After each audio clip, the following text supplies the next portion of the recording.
Qu'est-ce que le sang de l'agneau? La croix.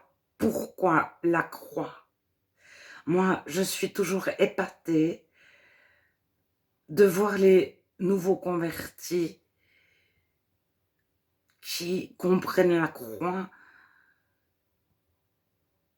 comme vraiment le pardon, le pardon, le pardon de Dieu, le, le moyen d'atteindre Dieu en étant totalement blanchi, totalement pardonné, totalement rendu vierge par l'amour de Jésus sur la croix. Et ils le vivent, mais je ne suis pas sûre qu'ils... Mais ils le vivent, mais je ne suis pas sûre qu'ils l'expliquent. Alors j'ai quand même un tout petit peu cherché à comprendre. Et déjà, pourquoi les alliances de sang? Je pense que donc les hommes vierges, les hommes qui n'ont pas été dépucelés par la bonne, comme ça se faisait dans les bonnes familles françaises catholiques, ou par le cours médical. La première fois qu'ils font l'amour en tant que vierge, l'homme et la femme saignent. Et je pense qu'à un moment donné, dans l'histoire, euh, comme certains hommes ont pu abandonner une femme avec des enfants en bas âge, je ne sais pas, j'imagine. Il a été dit que lorsqu'un homme et une femme saignent ensemble, ça crée une alliance.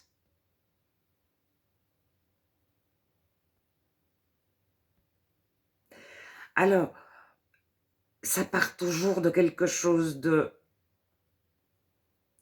Une loi, une alliance part toujours quand il y a eu quelque chose de mauvais. C'est de la jurisprudence. Les lois viennent toujours pour répondre à quelque chose de faux.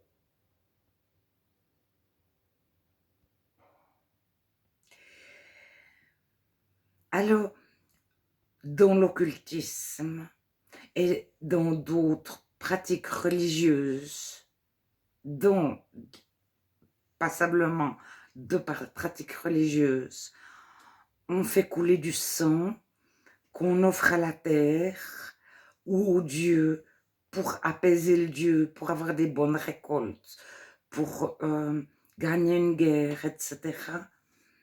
Et on sacrifie des choses pures. Donc des animaux, on ne sacrifie jamais l'animal qui boite ou qui a des problèmes avec un œil. On sacrifie l'animal le plus en santé possible. Et je ne sais pas à quel moment on sacrifie des animaux vierges et des enfants vierges ou des jeunes filles vierges. Parce que on pense qu'ils sont purs. C'est une tradition, une légende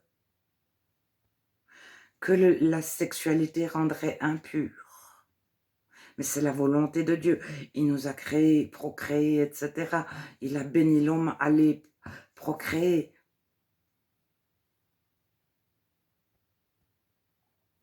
Alors,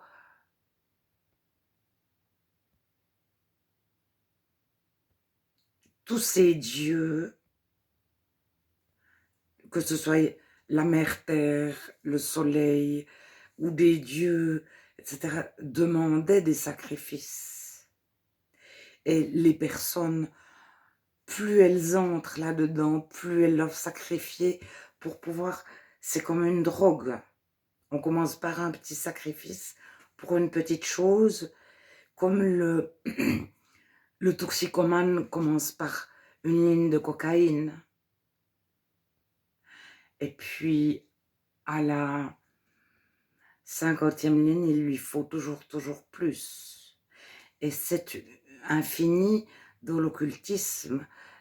On sacrifie un objet, de l'argent, un animal, et ça va toujours plus loin. Alors, Dieu se sacrifie et dit, vous stoppez vos sacrifices dans le contexte de l'époque. Stoppez vos sacrifices. Moi, je me suis sacrifié parce que Jésus, c'est Dieu sauve. C'est Dieu, c'est l'incarnation.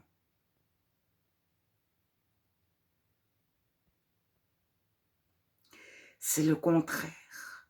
C'est le contraire.